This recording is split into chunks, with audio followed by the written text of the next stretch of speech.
Good day everyone, I'm Clergy Camingaw. Our topic is about utilitarianism. But before we discuss the utilitarianism, let us know first the main proponents of utilitarianism, which is Jeremy Bentham. Jeremy Bentham was born on February 15, 1748 in London, England, and died on June 6, 1832. Bentham is also a hedonist. Fun facts about Jeremy Bentham: his body is displayed at the heart of the University College London campus. Moral code: seek pleasure and avoid pain. We should act as always so as to produce the greatest good for the greatest number. For example, you study to get a good grades, but why do you want to good grades? So daghan kayo og answer ani. Like we study because of our parents, to get a degree, or we want to gain knowledge. But then we are seeking pleasure. It depends on you if getting good grades can make you happy, because good consequences is equals to good actions. Thank you. Good day everyone, I'm April Joy L. Magalso, and today we will discuss what is utilitarianism. Utilitarianism an act is good or morality right if it produces greatest happiness to the greatest number of people, and bad or immoral if it produces more harm or pain than benefits or happiness to the greatest number of people. For example, from the famous case of Robin Hood, as well known, that Robin Hood steals properties from the rich and gives them to the poor. From the point of view of Christian ethics, Robin Hood action is immoral because it deprives the rich of the right that is due to them.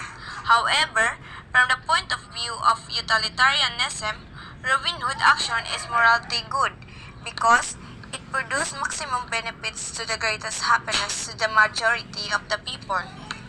This explains why a utilitarian would not care whether the action is done out of deception, lie, or manipulation, as long as it produces maximum benefits to the many people.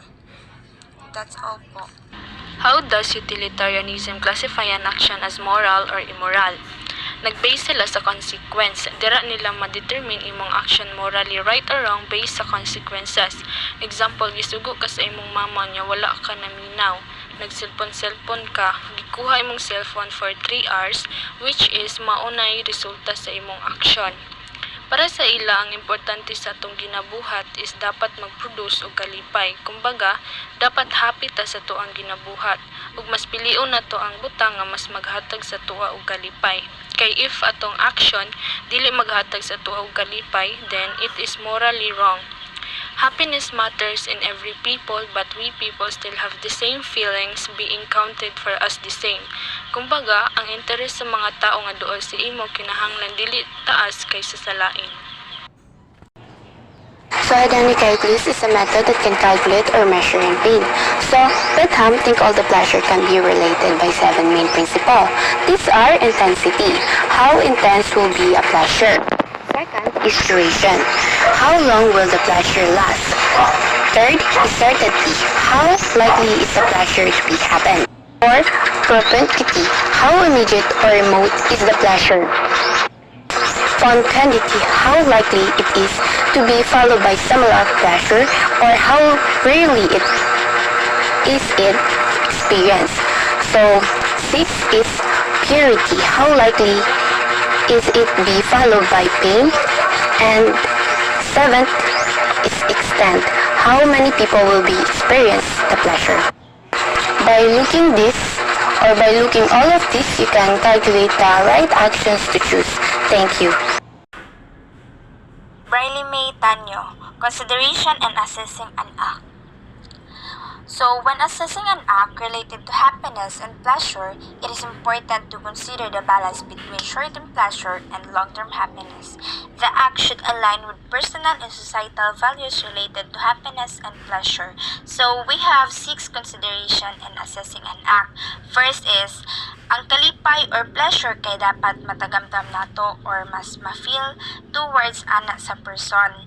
So, second is, happiness, pleasure, dapat magdugay na siya na feelings, dili lang kay for a time being, kundi for a long time. So third, ang happiness, pleasure, kinahanglan mag-occur na siya certainly, dili lang kay panagsa, kundi kanunay. So fourth is Good day, everyone. My name is Vijay Ivan R. Derecho. The fifth consideration in assessing an act is the happiness or pleasure will produce in turn many happiness and few pains. So, it is very rampant to each of everyone nga marag normal na lang na siya sa ato karon nga maka-feel ta og pains because we are existing in this world. So, however, it is important to each of everyone that we have to be aware when how we act. Maybe some of us are dealing several pains, but still showing a great smile on their faces in front of many. Ang ikaunom is, in determining the amount of happiness or pleasure, one has to consider how many people will be affected.